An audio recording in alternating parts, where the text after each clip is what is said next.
Actually, I did a session with Bernard Purdy. We were doing the Energized album. Tom Dawes was our producer, and Dave and I were hanging out at Tom Dawes' studio in New York, actually in his apartment. I was drinking vodka. Dave was probably drinking water or wine. I can't remember what I drank this morning with breakfast, and you remember what you drank all those years ago. Oh, yeah. Well, no, it was the first time actually I had Russian vodka, but that's another. I digress.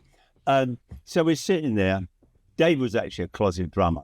He knew all the drummers that played in every band on every song. And we're talking about Bernard Purdy.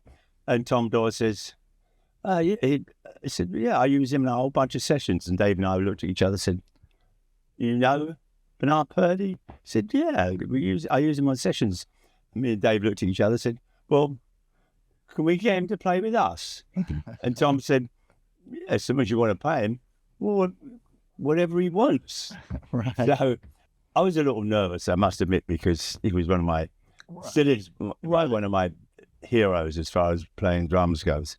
And I'm trying to be cool, like, Bernard Purdy sitting straight over there. I wonder if he's going to be all right if I touch him. And then one of the engineers comes out and puts something on his snare drum. And Bernard says, what are you doing? And he says, well, it's ringing. And Bernard says, it's a drum, it's supposed to ring.